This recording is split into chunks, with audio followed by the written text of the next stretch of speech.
actually on the air on News Talk 1010 during Pride when this protest happened. So I want to ask you first your initial reaction when you heard that the parade had been stopped, held up by Black Lives Matter. Well, I guess at first it was hard, Jen, to really know what was going on. It was unexpected, but I think my first reaction was to be surprised at how many people who are not Black and queer, which is the groups that are raising issues, were chiming in immediately to say that what Black Lives Matter Toronto and their allies were doing was wrong, inappropriate, ill-timed. Without knowing the history of how long Black people have been demanding change at Pride, comments like that are irresponsible. But the reaction from the community here in our city and in our country is, as soon as Black Lives Matter starts speaking up, many people just start saying, I don't care what they have to say, and I think that that's unfortunate. Well, you wrote a column in the Toronto Star this morning, and in it I pulled out a quote. You said, Toronto scorns Blacks for raining on the parade, when in reality Black people are claiming a piece of pride they've historically been denied. What did you mean by that? What I mean by that is that ever since Pride was founded in the 80s, Black people have existed as queer, trans, lesbian, gay, in the margins of that community. There are organizations that are dedicated solely to, for example, organizing events and stages at Pride for Black, queer, and trans people.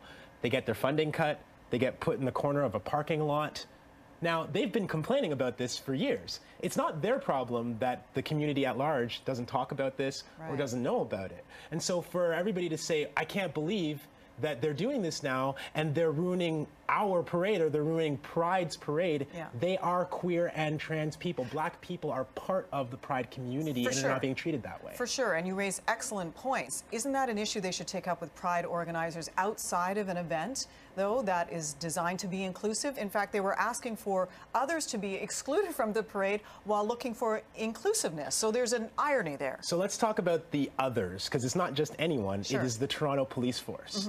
In April, just this April, the Toronto Police Force came outside while Black Lives Matter had a 15-day protest outside the police station. They didn't want people to have tents and a fire there. They pushed people. They threw people to the ground. They shoved people. There were children present in that protest. That was how the police treated the mostly queer and trans organizers of Black Lives Matter.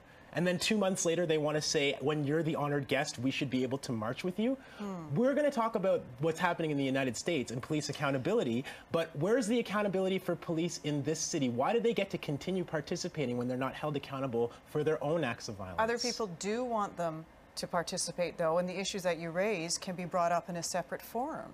So, as far as a separate forum, again, there have been community meetings, Blockorama, Blackness Yes, Black Queer Youth. These are organizations of Black people within the LGBT community who've been having meetings and petitions and all of these things for years. Again, it's the public's fault, and I would even say it's our fault as the media for not doing a better job publicizing this. So if they do that for years and they're ignored, it seems now they're not getting ignored anymore. Boiling point. So, and you're right, they have gotten extensive coverage over the last 4 days, so their tactics, if you want to call them tactics, their methods have worked. For sure. I do want to touch on what's been happening stateside in the last 48 hours, because I know you've been watching it closely.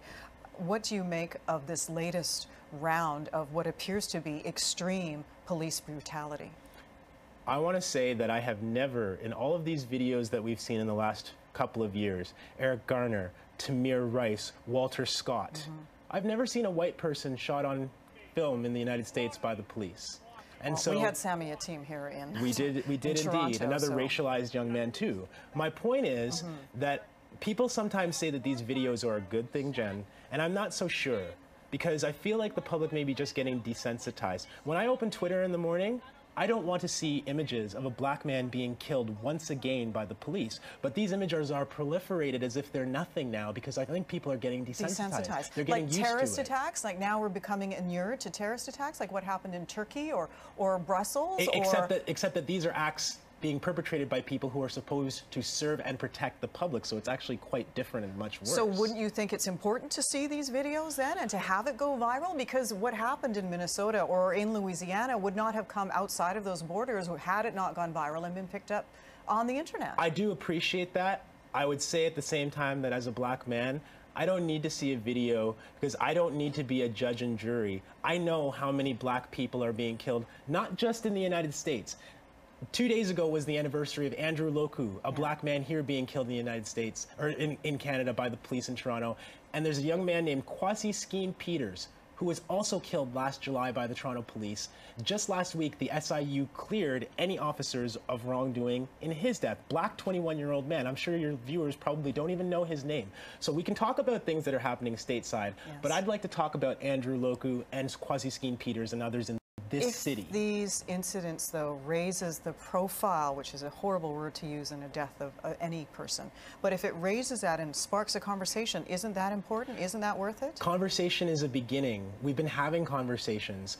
Tamir Rice, no charges for killing a 12-year-old boy. Walter Scott, no Sandra charges. Brand, Eric Gardner, no charges for any know. of them. So is this conversation leading to any, again, consequences for those perpetrating the act who are the police? We're more concerned that the police be held in high regard in a parade than that they be held accountable for killing someone. I think that's what the problem is. Desmond Cole, great to have you in studio. Thank you. Appreciate the conversation, as always. Thank you.